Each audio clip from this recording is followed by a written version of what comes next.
10 brain changing benefit of exercise.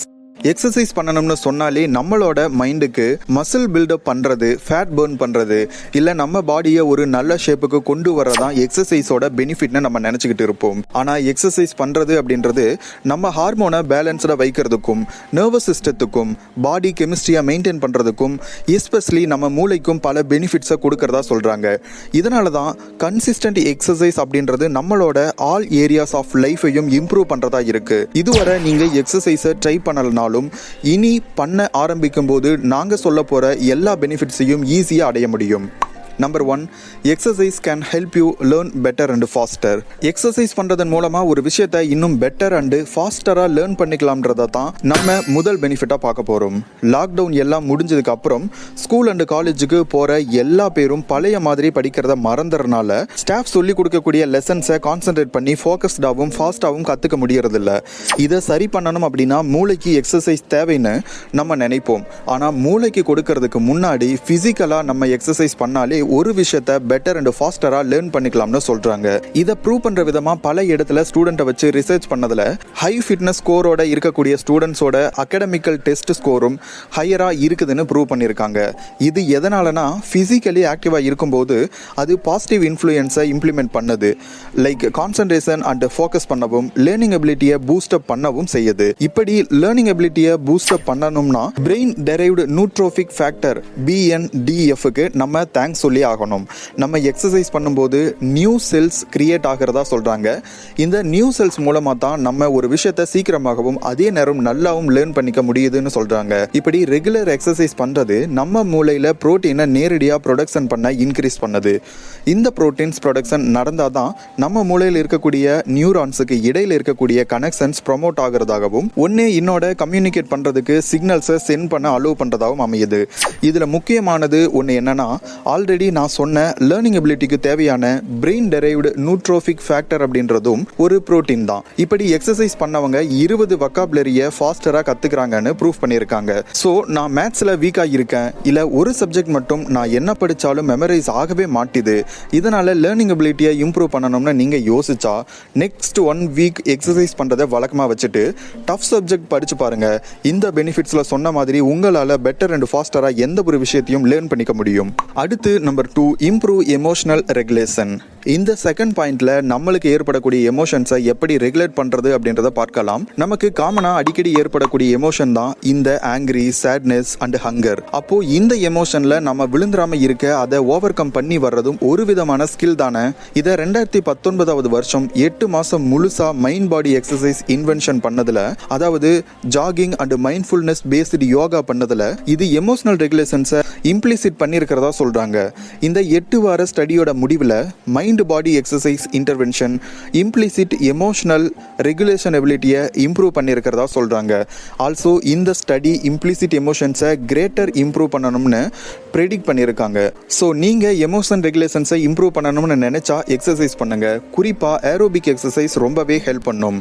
நீங்க இதுக்கு முன்னாடி வர இப்படி எக்ஸசைஸ் பண்ணது இல்லைன்னு நினைச்சா இந்த ஸ்டடி கண்டக்ட் பண்ணி 8 வாரத்திலேயே இந்த எல்லா பெனிஃபிட்ஸையும் பார்ட்டிசிபென்ட் சீக்கிரமாகவே அடைஞ்சாங்கன்னு சொல்றாங்க. ஸ்டார்டிங் தான் எல்லாருக்கும் கஷ்டமா இருக்குமே தவிர தொடர்ந்து பண்ணிட்டா அது ஒரு ஹேபிட் ஆகிரும். அதனால ஸ்டார்ட் பண்றதுக்கு எப்பயும் தயங்கவே கூடாது. Because something is better than nothing. அடுத்த டாபிக் போறதுக்கு முன்னாடி ஒரு இம்பார்ட்டன்டான மேட்டரை பார்த்துட்டு போயிடலாம்.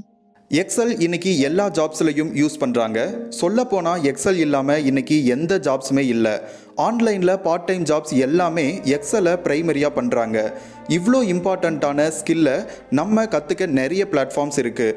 பட் நம்ம தமிழ்நாட்டில் இருந்து வேர்ல்டு லெவலுக்கு எக்ஸல் ட்ரைனிங் பண்ணிகிட்ருக்காங்க yourexcelguy.comங்கிற கம்பெனி.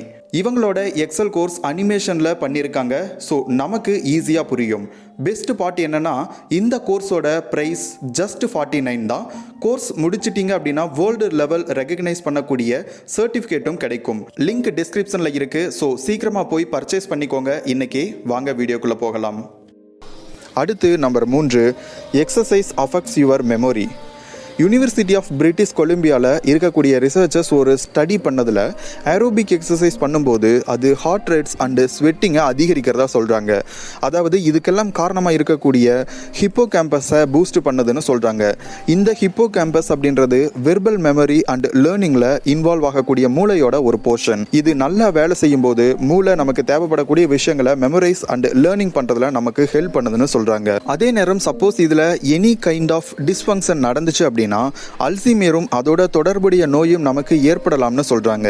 இந்த ஸ்டடியில் ரெசிஸ்டன்ட் ட்ரைனிங் பண்ணும்போது இந்த பெனிஃபிட்ஸ் எல்லாம் ஏற்படலைன்னு சொல்கிறாங்க. ஸோ மெமரி சம்மந்தப்பட்ட ட்ரைனிங் நீங்கள் எடுக்கணும்னு நினச்சா ஹைலி ரெக்கமெண்டடாக இருக்கக்கூடிய கார்டியோவாஸ்குலர் ட்ரைனிங்கை உங்களோட ஒர்க் அவுட் ரொட்டீனில் ஆட் பண்ணுங்க. அதே நேரம் உங்களோட கோல் மசில் பில்டப் பண்ணுறதா இருந்தால் இந்த எக்ஸசைஸை மட்டும் ஓவர் டூயிங்காக பண்ணுறதை அவாய்ட் பண்ணணும். இது ஒரு பக்கம் இருக்க, இன்னொரு பக்கம் எக்ஸசைஸ் பண்ணுறதன் மூலமாக மூளையை டைரக்ட் அண்ட் இன்டைரக்ட் வகையில் பெனிஃபிட்ஸ் அடையுதுன்னு ஹார்வர்ட் மெடிக்கல் ஸ்கூல் ஸ்டேட் பண்ணியிருக்காங்க. எக்ஸசைஸ் டைரக்டாக இன்சுலின் ரெசிஸ்டன்ட் அண்ட் இன்ஃப்ளமேஷனை ரெடியூஸ் பண்ணுது அண்ட் மூளைக்கு தேவையான க்ரோத் ஃபேக்டரை ரிலீஸ் பண்ணுது. இந்த க்ரோத் ஃபேக்டர் மூளையோட ஹெல்த்தை அஃபெக்ட் பண்ணுற கெமிக்கல்ஸ். இந்த கெமிக்கல்ஸ் அதிகமானாதான் மூளையில் நியூ பிளட் வெசல்ஸ் உற்பத்தி ஆகும். அடுத்து number 4, socially by literally decreasing your levels of anxiety. நம்மளுக்கோ இல்லை நம்ம கூட இருக்கக்கூடிய யாருக்கோ ஒரு விதமான பயம் எப்போதும் இருந்துகிட்டே இருக்கும் இல்லையா? 5ல் ஒரு அமெரிக்கரும் 3ல் ஒரு டீனேஜருக்கும் குரோனிக் ஆன்சைட்டி டிசார்டர் கடந்த வருஷம் இருந்ததா ரிப்போர்ட் பண்ணியிருக்காங்க. ஆன்சைட்டியை எதிர்த்து எக்ஸசைஸ் ரொம்ப நல்லாவே வேலை செய்யும். ரீசெண்டாக வந்த ஒரு மெட்டா அனலைசிஸில் யாரெல்லாம் ஃபிசிக்கல் ஆக்டிவ்ல அதிகமாக ஈடுபடுறாங்களோ அவங்களுக்கு ஆன்சைட்டி சிம்டம்ஸ் டெவலப் ஆகிறதுக்கு எதிராக 94% எக்ஸசைஸ் வேலை செய்கிறதாகவும் லோ ஃபிசிக்கல் ஆக்டிவிட்டீஸில் இது கம்மியாக இருக்கிறதாகவும் சொல்கிறாங்க. இதை கிளாரிஃபை பண்ண உதவக்கூடிய விதமா ஹார்வர்ட் மெடிக்கல் ஸ்கூல் எக்ஸாக்டா எப்படி எக்ஸசைஸால இதை பண்ண முடியும்னு ரிசர்ச் பண்ணதுல எக்ஸசைஸ் உங்களோட மைண்டை டைவர்ட் பண்ண ஹெல்ப் பண்றதாகவும், முக்கியமா நீங்க எந்த விஷயம் மேல ஆங்ஸியஸா இருக்கீங்களோ அதுல இருந்து உங்களை டைவர்ட் பண்ண வைக்குதுன்னு சொல்றாங்க. நம்மளோட பாடியை மூவ் பண்ணும்போது பில்டப் மசில் டென்ஷன்ஸ் அது டிக்ரீஸ் பண்ண வைக்குது. அதன் மூலமா தான் நீங்க எதுல ஆங்ஸைட்டியை கண்ட்ரிபியூட் பண்றீங்களோ அதை குறைக்குதுன்னு ஸ்டெப் பை ஸ்டெப் மெத்தடை சொல்லியிருக்காங்க. இது மட்டும் இல்லாமல் இது கூடவே எக்ஸசைஸ் பண்ணும்போது ஹார்ட் ரேட் அதிகமாகிறதும் அதன் மூலமாக உங்களோட பிரெயின் கெமிஸ்ட்ரி சேஞ்ச் ஆகிறதாகவும் சொல்கிறாங்க. அதாவது ஆன்டி ஆங்ஸைட்டி நியூரோ கெமிக்கல்ஸ் நம்ம எக்ஸசைஸ் பண்ணும்போது இதெல்லாம் இன்க்ரீஸ் ஆகிறதுனால ஆங்ஸைட்டி குறையுது. இப்படி நம்ம இந்த பாயிண்டில் மென்ஷன் பண்ணியிருக்கக்கூடிய மாதிரி எக்ஸசைஸ் பண்ணிகிட்டே வரும்போது நமக்கு ஏற்படக்கூடிய டிஃபிகல்ட் எமோஷன்ஸோட டீல் பண்ணுறதன் மூலமாக ஒரு பெட்டரான மென்டல் ரெசிலியன்ஸை கிரியேட் பண்ண முடியுது. உங்களுக்கு ஆங்ஸைட்டி ஏற்படும் போது அதுக்காக ரெகுலராக எக்ஸசைஸ் பண்ணணும்னு கூட அவசியம் இல்லை. ஏன்னா சிங்கிள் எக்ஸசைஸ் ஆங்ஸைட்டியை பிரேக் பண்ண போதும்னு ரிசர்ச் பண்ணி ப்ரூவ் பண்ணியிருக்காங்க. ஸோ ஒரு விஷயத்தில் பயம் பதட்டம் இருந்துச்சு அப்படின்னா அதை குறைக்க எக்ஸசைஸ் பண்ணுங்க. அடுத்து நம்பர் 5, ரெடக்ஷன் இன் stress. American academic medical centre Mayo clinic சொன்ன ஒரு ஸ்டேட்மெண்ட்டில் எனி ஃபார்ம் ஆஃப் எக்ஸசைஸாக இருந்தாலும் அது ஸ்ட்ரெஸ் ரிலீவராக இருக்குதுன்னு சொல்லியிருக்காங்க. இது இதனால் நடக்குதுன்ற 4 காரணத்தையும் அவங்க சொல்லியிருக்காங்க.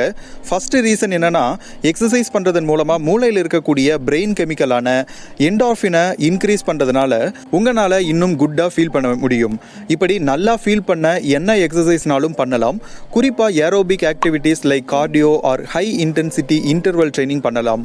ரெண்டாவது, ஸ்ட்ரெஸ் உருவாகிறனால ஏற்படக்கூடிய நெகட்டிவ் எஃபெக்ட்ஸை எக்ஸசைஸ் குறைக்குது. இதை நிரூபிக்க பிரின்ஸ்டன் யூனிவர்சிட்டி ரிசர்ச்சர்ஸ் 2 எலியை வச்சு ஸ்ட்ரெஸ் ரெஸ்பான்ஸ் ரிசர்ச் பண்ணுறாங்க. ஒரு எலியை நல்ல வசதியான ஒரு இடத்துல உட்கார வச்சுட்டாங்க. இன்னொரு எலியை நல்லா ஓட விட்டு 2ஐயும் ரிசர்ச் பண்ணதில் ஓடி ஆக்டிவாக இருந்த எலியை விட சும்மா இருந்த எலிக்கு ஸ்ட்ரெஸ் அதிகமாக இருந்ததா ப்ரூவ் பண்ணியிருக்காங்க. அடுத்த ஒரு பெனிஃபிட் என்னன்னா, மெடிடேஷன் பண்ணும்போது ஸ்ட்ரெஸ் குறையுது. எக்ஸசைஸ் பண்ணிட்டு இருக்கிறவங்களா இருந்தால் ஆரம்பத்தில் அவங்கள இரிட்டேட் பண்ண எல்லா விஷயமும் எக்ஸசைஸ் பண்ணுறது மேலே கான்சன்ட்ரேட்டட் அண்ட் ஃபோக்கஸ்டு போகிறனால body and mind calm and cool ஆகி ஸ்ட்ரெஸ் குறைஞ்சிருக்கும். இதுதான் தேர்ட் பெனிஃபிட் ஆஃப் எக்ஸசைஸ். இதுபடி எக்ஸசைஸ் பண்ணுறதுனால உங்களோட பாடி ஸ்ட்ரெஸ்ஸுக்கு எதிராக வேலை செய்யுது. லாஸ்ட் அண்ட் ஃபோர்த் பெனிஃபிட் என்னன்னா, எக்ஸசைஸ் மூலமாக உங்களோட மெத்தடை இம்ப்ரூவ் பண்ணலாம். ரெகுலர் எக்ஸசைஸ் பண்ணுறதன் மூலமாக செல்ஃப் கான்ஃபிடென்ஸை இம்ப்ரூவ் பண்ணதுனும் மூடை இம்ப்ரூவ் பண்ணுறதாகவும் ரிலாக்ஸ் ஆகிறதுக்கு ஹெல்ப் பண்ணுறதுனால டிப்ரெஷன் அண்ட் ஆங்ஸைட்டியோட சிம்டம்ஸையும் குறையிறதாகவும் சொல்கிறாங்க. சில பேருக்கு ஸ்ட்ரெஸ் அண்ட் ஆங்ஸைட்டி இருக்கும்போது தூக்கம் நைட்ல வராது. இப்படி இருக்கிறவங்க எக்ஸசைஸ் பண்ணிட்டு வரும்போது அவங்களோட ஸ்லீப்பிங் குவாலிட்டி இம்ப்ரூவ் ஆகிறதா சொல்றாங்க. இப்படி ஆங்ஸைட்டி அண்ட் டிப்ரெஷன் பத்தி பேசும்போது எக்ஸசைஸ் எதுக்கெல்லாம் உதவுதுன்னு அடுத்த ஸ்டெப்ல பார்க்கலாம். அடுத்து number 6, things that exercise highly helps. Exercise பண்ணுறதுனால சில ஹார்மோன்ஸ், அதாவது செரட்டோனின், டோபமைன் ஹார்மோன்ஸ் எல்லாம் இன்க்ரீஸ் ஆகுது. இப்படி இந்த ஹார்மோன்ஸ் இன்க்ரீஸ் ஆகிறதுனால நம்ம நல்லா வாழ்கிறதுக்கும் நம்மளோட மூடை பூஸ்ட் பண்ணுறதுக்கும் இது ஹெல்ப் பண்ணுது. ஓவர் டைமில் நம்ம மூளையில் இருக்கக்கூடிய ரிவார்டு சிஸ்டமை டோட்டலாக பாசிட்டிவ் வேல இன்க்ரீஸ் ஆகிறதா சொல்கிறாங்க. 16 வார லாங் ஸ்டடியில் ஜோலோ எஃப்டியை எக்ஸசைஸோட கம்பேர் பண்ணும்போது எக்ஸசைஸ் தான் டிப்ரெஷனை நல்லா குறைக்குதுன்னு அவுட்கம் வந்திருக்கு. ஜோலோ எஃப்டினா என்னென்னு உங்களுக்கு தெரியலனா, ஜோலோ எஃப்டி அப்படின்றது டிப்ரெஷனை குறைக்கிறதுக்காக எடுத்துக்கக்கூடிய ஆன்டி டிப்ரெசன்ட் மாத்திரை. ரெண்டையும் கம்பேர் பண்ணுறதுக்கு எக்ஸசைஸ் பண்ணுற குரூப்பை 30 நிமிஷம் வாரத்துக்கு 3 தடவை ஜாகிங் போக வைக்கிறாங்க. இன்னொரு குரூப்பை எக்ஸசைஸ் எல்லாம் பண்ணாமல் ஜோலோ எஃப்டி ட்ரீட்மெண்ட்டை எடுக்கிறாங்க. 14 வாரத்தோட முடிவில் ஜோலோ எஃப்டியை விட எக்ஸசைஸ் எஃபெக்டிவ் ரிசல்ட்டை கொடுத்துருக்கிறதா ப்ரூவ் பண்ணப்பட்டிருக்கு. இந்த ஸ்டடியில் பார்ட்டிசிபேட் பண்ணவங்களை 6 மாதமாக ஃபாலோ பண்ணதில் எக்ஸசைஸ் பண்ணவங்களுக்கு 8% டிப்ரெஷன் தான் ஏற்பட்டிருக்கு. அதே இது ஜோலோ எஃப்டி எடுத்துக்கிட்டவங்களுக்கு 38% டிப்ரெஷன் அடைஞ்சிருக்கிறதாகவும் இந்த ரிசல்ட்டில் சொல்லப்படுது. ஸோ டிப்ரெஷனில் நீங்கள் இருந்தீங்க அப்படின்னா ட்ரக்ஸ் ஆர் மெடிசன் எடுத்துக்கிறத அவாய்ட் பண்ணிவிட்டு நேச்சுரல் வேல எக்ஸசைஸ் மட்டும் பண்ணுங்க. அடுத்து number 7, exercise regularly can have life changing implications. இப்போது எக்ஸசைஸ் பண்ணுறதோட லாங் டேர்ம் பெனிஃபிட் என்னன்னு பார்க்கலாம். அக்கார்டிங் டு ரிசர்ச், யாரெல்லாம் எக்ஸசைஸை ரெகுலராக பண்ணுறாங்களோ age related memory and cognitive decline rates இன்ஆக்டிவாக இருக்கிறவங்களை விட கம்மியாக இருக்கிறதா சொல்கிறாங்க.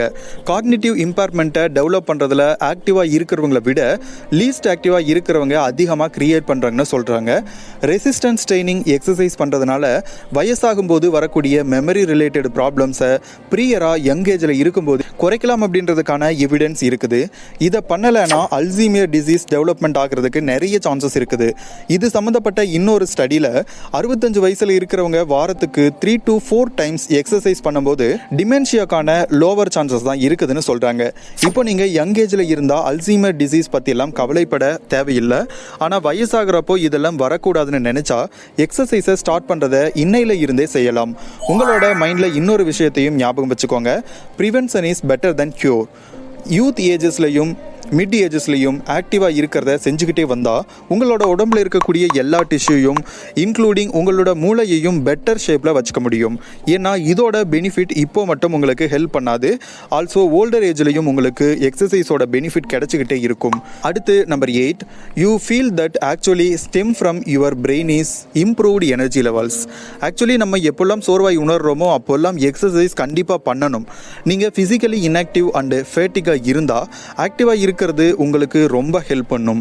யூனிவர்சிட்டி ஆஃப் ஜார்ஜியாவில் இருந்து வந்த ஒரு அனாலிசிஸ் படி குரோனிக் எக்ஸசைஸ் பண்ணும்போது நம்மளோட சோர்வு எல்லாம் போய் எனர்ஜியான ஃபீலிங்ஸை கொடுக்கும்னு சொல்கிறாங்க. இப்படி எக்ஸசைஸை வச்சு வரக்கூடிய எல்லா ஸ்டடீஸ்லையும் ஒரு விஷயம் மட்டும்தான் கன்க்ளூட் ஆகிருக்கு. அது என்னன்னா, கேன்சர் பேஷண்ட்ஸ், சோர்வாக இருக்கிறவங்க, lack of energy or lot of brain fogs experience பண்ண எல்லாருக்கும் எக்ஸசைஸ் தான் நல்ல ரிசல்ட்டை கொடுத்துருக்குன்னு முடிவு பண்ணுறாங்க. அடுத்து number 9, improve blood circulation for the brain. மூளையில் ரத்த ஓட்டம்ன்றது ரொம்பவே முக்கியம். ஏன்னா கம்மியாக பிளட் ஃப்ளோ ஆச்சு அப்படின்னா குளுக்கோஸ் அண்ட் ஆக்சிஜன் 2ல் 1 இல்லை 2லையுமே ஒரு லேக் ஏற்படுது. இப்படி ரத்த ஓட்டத்தை சரியாக வைக்கும்போது நியூரான்ஸ் எல்லாம் ஆக்டிவாக இருக்கும். ரத்த ஓட்டம் சரியாக மூளைக்கு கிடைக்கல அப்படின்னா அதை தான் இஸ்கீமியான்னு சொல்லுவாங்க. லக்கிலி இப்படியெல்லாம் வராமல் தவிர்க்க நமக்கு சில ஃபுட்ஸை ரெக்கமெண்ட் பண்ணுறாங்க. நைட்ரேட்ஸ் அதிகமாக இருக்கக்கூடிய ஃபுட்ஸை எடுத்துக்கிறது மூலமாகவும் இல்லை எக்ஸசைஸ் பண்ணும்போது மூளையில் ரத்த ஓட்டம் அதிகரிக்கிறதா சொல்கிறாங்க. உட்டா சவுத் வெஸ்டர்ன் யூனிவர்சிட்டியில் பண்ண ஒரு நியூ ஸ்டடியில் மைல்டு மெமரி லாஸ் இருக்கக்கூடிய ஓல்டர் அடல்ட்ஸுக்கு 1 வருஷம் முழுசும் எக்ஸசைஸ் ப்ரோக்ராம்ஸை ஃபாலோ பண்ண வச்சனால அவங்க மூளையில் பிளட் ஃப்ளோ இன்க்ரீஸ் ஆகியிருக்கிறத பார்த்துருக்காங்க. இதுக்கு பின்னாடி அறிவியல் ரீதியாக ஒரு உண்மை இருக்குங்க. நீங்கள் எக்ஸசைஸ் பண்ணும்போது உங்களோட ஆர்டரிஸ் ஸ்டிஃப்னஸ் ரெடியூஸ் ஆகிறனால உங்களோட ஹார்ட்னால பிளட்டை த்ரூ அவுட் யுவர் பாடிக்கு பம்ப் பண்ண முடியறதா சொல்கிறாங்க. அப்போது சரியாக பிளட் ஃப்ளோ ஆகலைன்னா memory and learning problems, issues and cognitive டிஸ்ஃபங்க்ஷன்ஸை டெவலப் பண்ணுறதா சொல்கிறாங்க. அடுத்து number 10, the effect that exercise has on your sleeping schedule. Exercise பண்ணுறனால நல்லா தூங்கலான்னு நமக்கு ஏற்கனவே தெரியும். ஏன்னா தூங்கும்போது தான் நம்ம அந்த நாள் முழுசும் எவேக்காக இருக்கிறனால உருவான டாக்ஸின்ஸ் எல்லாம் ரிமூவ் ஆகும். எக்ஸசைஸ் பண்ணிக்கிட்டு வரும்போது நீங்கள் கம்மியான நேரம் தூங்கினாலும் உங்களோட ஸ்லீப்பிங் குவாலிட்டின்றது இம்ப்ரூவ் ஆகியிருக்கும். நம்மள சில பேர் சரியாக தூக்கம் இல்லாத பிரச்சனைனால அவஸ்தைப்படுவோம் இல்லையா? இதை தவிர்க்கணும் அப்படின்னா கண்டிப்பாக எக்ஸசைஸ் செய்கிறத ரெகுலர் ஆக்கிக்கணும். ஏன்னா இப்படி எக்ஸசைஸ் பண்ணவங்களோட ஸ்லீப்பிங் குவாலிட்டி இன்க்ரீஸ் ஆகியிருக்கிறதா சொல்லியிருக்காங்க. ஓகே கைஸ், இந்த வீடியோ பிடிச்சிருந்துச்சு அப்படின்னா இந்த வீடியோக்கு லைக் பண்ணிடுங்க அண்ட் நம்ம சேனலை சப்ஸ்கிரைப் பண்ணிடுங்க. இன்னொரு நல்ல வீடியோவில் மீண்டும் சந்திப்போம். நான் உங்கள் பிரணவ். பாய்.